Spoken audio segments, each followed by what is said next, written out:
In the freezing wilderness of Alaska, where temperatures drop low enough to kill a man in hours, a small private plane vanished from radar one December night. Search teams scoured the skies and the endless snowfields for days, but all they found was silence. Everyone was presumed dead. Yet, nearly 3 weeks later, a lone figure stumbled out of the woods, half frozen, half alive. His name was Daniel Carter, and he had survived the impossible. Daniel Carter was a 3-4-year-old wildlife photographer, a man who chased storms, glaciers, and wild beauty across the world. He was fearless behind the lens, always hunting for the shot that no one else dared to take.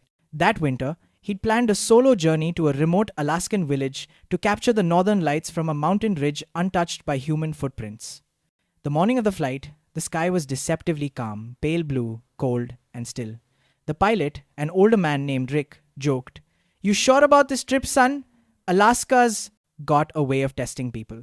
Daniel smiled and replied, "That's why I came." The plane took off smoothly, slicing through clouds like a silver bird. But an hour later, the weather turned without warning. The radio crackled with static, and the horizon vanished in a wall of white.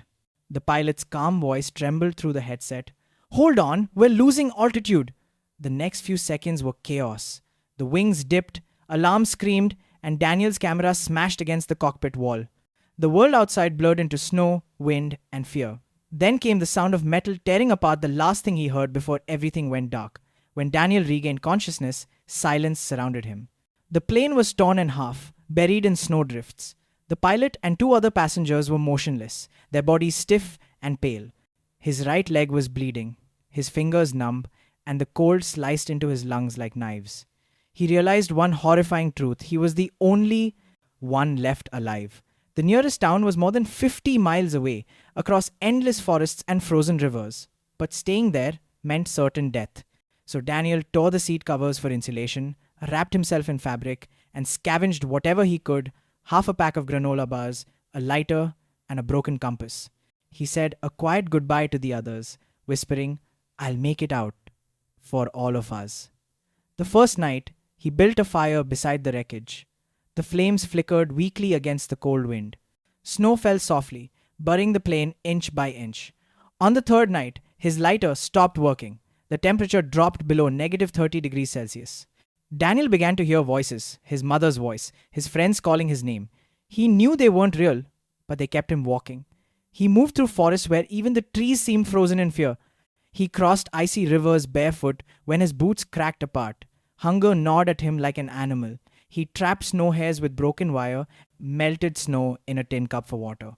Some nights, he would stare at the sky, whispering, "Just one more sunrise, please." One evening, as the sun disappeared behind the mountains, he noticed glowing eyes around him, wolves. They circled silently, their breath steaming in the air. Daniel held a burning branch and shouted until his voice broke. For a tense moment, they just stared, and then, one by one, vanished into the shadows. By the time rescue teams found him 21 days after the crash, Daniel was more ghost than man. His beard had frozen over, his clothes were shredded, and he had lost most of his toes to frostbite. But he was alive. When the rescuers carried him onto the helicopter, Daniel looked back at the endless white expanse and whispered, "It didn't want me to leave." When reporters later asked how he managed to survive in such brutal conditions, Daniel simply said, "The hardest part wasn't the cold, it was the silence. It wasn't empty, it was watching me the whole time.